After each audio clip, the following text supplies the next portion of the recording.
Now we're going to do that application. As promised, we're going to do that one big graph and we're going to apply everything in one, because you're not going to see all these graphs in isolation. Yes, you might see the hyperbola with the shift in asymptotes, you might see it in isolation, right? But majority of the graphs, your parabola, your straight line, your exponential, will all be on one function.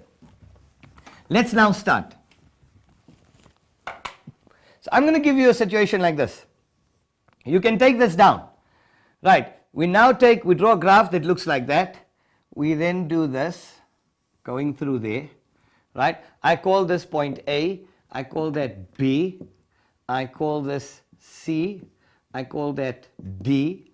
The distance between here and here, we put that A, B, C, D. Let's call that E, let's call that J and K. That's O. O being your center, that's your y-axis, that is your x-axis. Okay, now let's put down your equations of this graph, and I'm going to give you another one, and we take another graph and I put it down here, and I call this graph H, and I tell you this is the point P, -3 and y. There we go.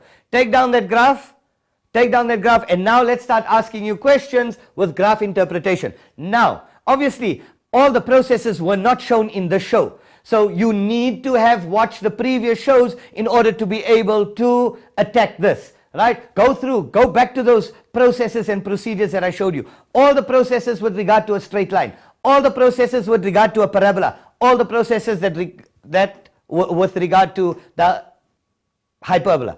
Okay, let's get started. I tell you here, this is graph F, that's graph F, that's graph G, that's graph H. So I tell you f of x is equal to x squared minus 2x minus 8. I tell you g of x is equal to mx plus, let's give it a different value, mx plus q. Yeah, let's call it mx plus q. I tell you h of x is equal to its hyperbola, so I tell you a over x. That's given in your exam. Now a question like this can be built up to about 50 marks. 50.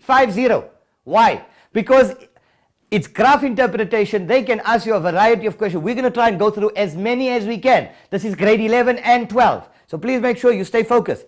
The first question, let's do it in stages. The first question is, they say give the length of AB. They want the length of AB for 6 marks. Question number 1, they want the length of AB. Now, the question that you've got to ask yourself all the time is what is?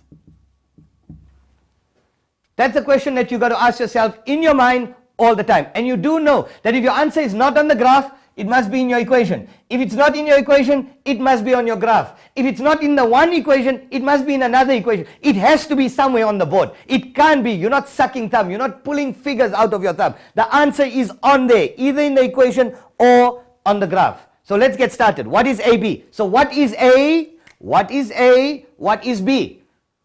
A and B are what? They are your two x-intercepts. Your x-intercepts of what? Of your straight line? No. They are the x-intercepts of your parabola. So now we go to our parabola. How do you find x-intercepts? Go back to the episode where I taught you guys how to find your x-intercept. You say let y equal 0. Let y equal 0. So if y is equal to 0, you got x squared minus 2x minus 8 is equal to 0. Factorize that equal to 0. You got x and x, 4 and 2 minus plus x is equal to plus 4, or x is equal to negative 2. So there we go. We go back to our graph. So this has got to be 4 and that has got to be minus 2. They want the length of AB. Can distance ever be negative? No. So OA is 2, OB is 4, OA is 2, OB is 4. Therefore, AB is equal to 6 units. 2 plus 4, 6 units. Okay? I'm now going to give you the second one that I would like you to do. I want you now to find the coordinates of C, and number 3, I want you to find the coordinates of D. The coordinates of D, which is the turning point of F.